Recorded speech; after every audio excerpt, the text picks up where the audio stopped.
So hello guys, இன்னைக்கு இந்த வீடியோவில் நம்மளை பற்றி பார்க்க போகிறேன்னா இது ஒரு நியூ ஷார்ட்ஸ் தான் கைஸ். ஏற்கனவே நான் ஒரு வீடியோ போட்டிருந்தேன், அதுக்கு வேறு 4 வியூஸ் தான் போயிருந்து. எதுக்கு அந்த வீடியோ டேட் பண்ணுங்க? ஒன்று காப்பிரைட் விஷயம், இன்னொன்று நம்ம சவுண்டே அதில் கேட்டிருக்காது நம்மளோட சவுண்டு கைஸ். ஓகேவா, அது ஒரு விஷயம் ரொம்ப கஷ்டமாக இருந்துச்சு.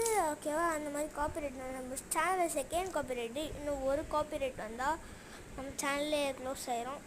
என்ன பண்ணுறது தெரில. ரீசெண்டாக எல்லாேருக்கும் தெரிஞ்சிருக்கும் ஒரு விஷயம், நம்ம கில்டில் இருந்தவங்களுக்கு நம்ம எலக்ட் கிடச்சிட்டோம். போஸ்ட்டு கூட போட்டிருப்போம், மறக்காமல் போய் அந்த போஸ்ட்டை போய் பாருங்கள். ஓகேவா, போஸ்ட்டு பார்த்துட்டு நான் உண்மையாக போயிருக்கேனா இல்லையா ப்ரூஃப் வேணுன்னா இன்னொரு வீடியோவில் கூட ப்ரூஃப் போடுறேன். நம்ம கில்டில் இருக்கவங்களுக்கு தெரியும், எம்டி ஆஷிப் மாஸ்டர் போயிட்டாங்க, அதாவது டேஞ்சர். நான் ஹீரோ எலக்ட்ரிக் போயிட்டேன், அதாவது மார்க் வேணும் ஹீரோக்கு போயிட்டாங்க. நம்ம கில்டில் யாரும் சேரும்னு நினைக்கிறீங்க? மறக்காமல் SB7 eSports சேருங்க.